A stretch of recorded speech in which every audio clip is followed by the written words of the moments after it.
Welcome back to my show. I'm the Beer Adventurer. I'm Carissa. And on this episode, cold beer. Yeah, obviously. Well, that's the name. It's BrewDog's cold beer.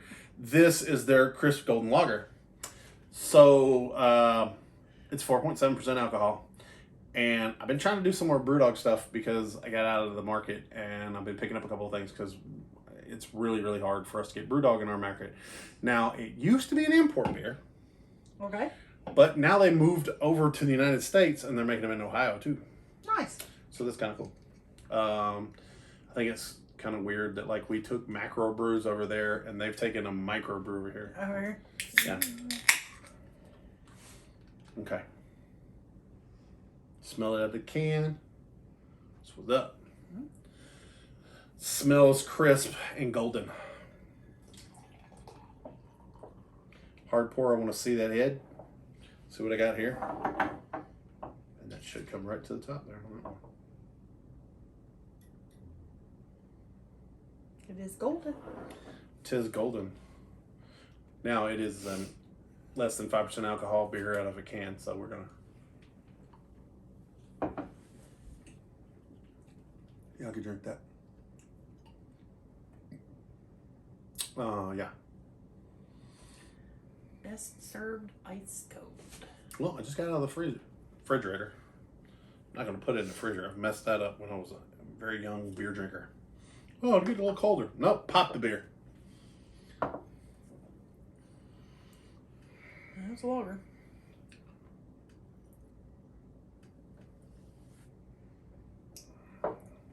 Yeah, I mean, it's a crisp gold lager right there.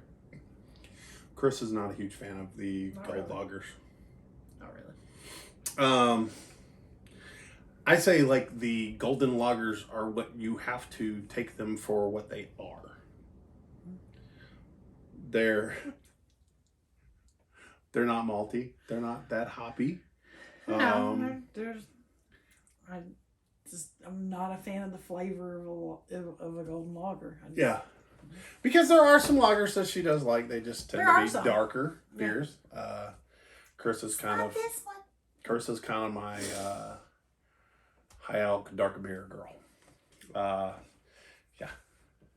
She's like, is it barrel aged? Can't all have your taste. Yeah. Wow. Now, some of us are just blessed.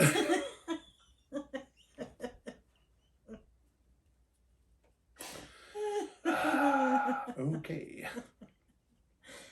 Now, for what this is, they've hit the nail on the head. Oh, right. I realize that it might not be your cup of beer. I would agree. I can appreciate it for being very much to the style.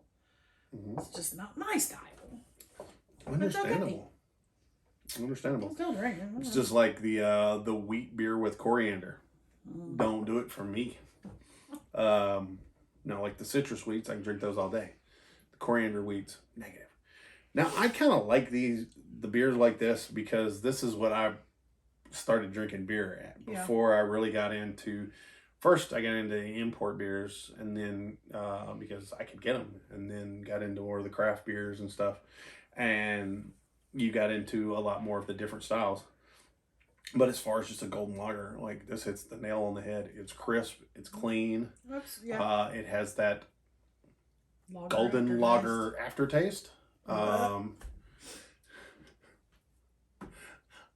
like that aftertaste. I don't like that's.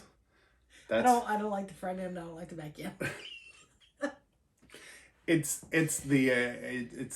I'm not sure why I don't. I'm Gen X. This is the beer I grew up on. Yeah. You know. Well, I'm Gen X too, but you didn't grow up on beer. I like that. This is what I didn't like about beer before I started drinking beer. Okay.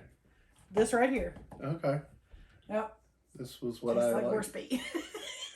What I would envision horse pee tasting. Just for the record, I don't envision horse pee. Nor do I envision the taste of horse pee. Ever. We'll leave that for my co-hosts. I will envision the taste of beer. And I think this is a pretty nice one. I like the mouthfeel of a lager. It's very smooth and it dissipates quickly. Mouthfeel and aftertaste are not the same thing. It is a very good representation of the style. I think it's a cookout beer. Sure. Yeah. You know, it goes equally well with the hot dogs. Hot dogs, hamburgers, potato salad, coleslaw. Yeah, I'm in. All of that's got to kill it. She's mean. She's mean. I truly think it's, a great representation of the style. I'm just not a fan of the style. So, yeah. It's always fun to watch her with the golden lagers. She doesn't. And the high IPAs because she can't handle IPAs. So that's why every now and then I give her the barrel aged imperial stout and just watch her just come to life. Yeah. She's been getting into sours too lately. Oh, I love sours and I like shandies. And I mean, there's a lot of box. There's a lot of styles I like. This just isn't one of them. Well, understandable. Understandable. See, I'm wishy-washy on wheats too. Some of them I like, some of them I don't. So understandable. That's why they make so many different kinds. I know.